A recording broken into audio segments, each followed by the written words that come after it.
Ini saya dengar juga. Jadi tiba-tiba Patrick Kluivert tuh sepi, kosong, pemberitaan juga tidak ada, dan bahkan ada yang bilang terjadi konflik internal di dalam tubuh timnas pada saat kekalahan itu. Nah, ini kita tanya Furkon nih.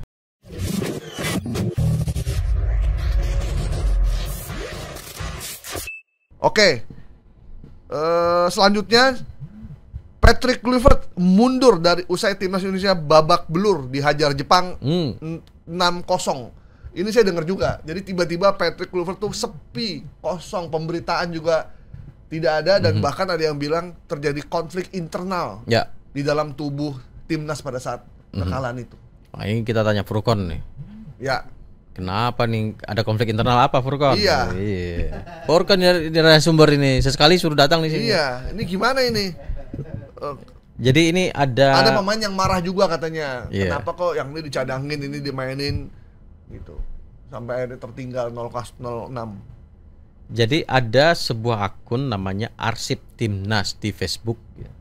Nah, dia bikin tulisan, ada foto timnas ya. Di sana sederet timnas yang lagi nyanyikan lagu ya. Kemudian dikasih narasi breaking, udah nada seru. Patrick Kluivert tinggalkan timnas Indonesia.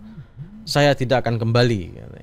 Itu pernyataan, dan seolah-olah narasi publik pembaca melihat ini adalah Patrick keluar, resign atau berhenti gitu ya.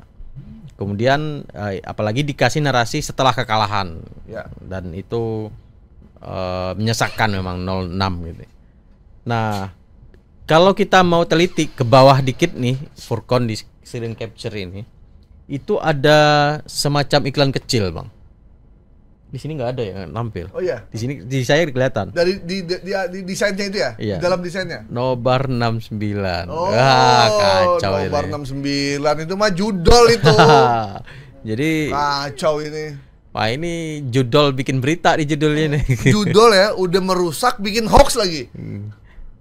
Nobar 69 ini kalau di akun ini saya lihat ini togel gitu ya. Ada yang bilang togel, ini adalah tebak skor. Tebak skor ya. Kita bukan mengiklankan itu ya, itu adalah praktek haram di Indonesia ya. Ya. Dari situ saya udah males mempretelin informasi ini. Ini udah pasti numpang isu. Ya. Numpang brand di isu yang lagi viral gitu ya. Supaya wah ini apa nih ini Furkon nggak tahu ini judul. Ngapain ini pakai dibedah juga segala macam. Apa tuh? Oh ya. Jadi untung nggak ditampilin juga di sini. Jadi yang nama akunnya itu akun judol supaya kita harus hati-hati. Mereka juga banyak membuat produksi konten. Sebelumnya kita di YouTube juga banyak kan. Dan dia bisa pakai nama Arsip Timnas loh. Pakai nama Arsip Timnas. Dan di ada banyak lagi nih yang lain ini informasinya. AFC ketar-ketir, PSSI baru saja mendapat penghargaan dari FIFA. Dari desainnya dia serius ya bikinnya ya. Ya serius, Bang. Serius loh bikinnya. Yang nonton banyak nih. Yang tadi sebentar 39 yang komen. Ini bukan video ya, tapi postingan foto ya. Postingan kayak dia lebih kayak poster film ya gambarnya ya. Jadi ada reaksi 35. Di sini ada yang posting juga togel bikin berita. Udah paham deh. Paham. Kasihan kita, Bang. Kalau Anda juga bikin berita, kita bikin apa? Aduh, Anda duitnya banyak, ngambil duit dari rakyat Indonesia, bisa ngebohongin. Nah, gimana Anda udah ngambil duit masyarakat, bikin berita, hoax lagi beritanya. Menang banyak antum. Jadi dia yang merasa nggak bersalah ya, padahal ini kan membuat banyak orang kesasar kan. Yang kemudian sekarang nggak sengaja bikin hoax lagi gitu ya. Dan dia tuh pinter nih. Dia tuh bikinnya hoax olahraga loh, kebanyakan. Kenapa? Karena di olahraga memang suka berbeda atau hal-hal yang di luar opini tuh agak diabaikan gitu. Misalkan Ronaldo tidak perpanjang kontrak di Al Nassr, dia akan kembali ke Real Madrid. Itu bukan berdasarkan informasi, itu pakai perasaan dia. Tapi kan di olahraga ya kalau nggak jadi ya berarti ya udah gitu kan. Jadi dia merasa itu lebih aman di olahraga gitu. Ya ini lihat, pantasan rajin dia ini. Followernya 22.000. Ya. Tolong Anda jangan follow arsip Timnas di Facebook ya, karena itu dibuat oleh judol. Ya. Coba kita lihat YouTube kita, diserang judol nggak?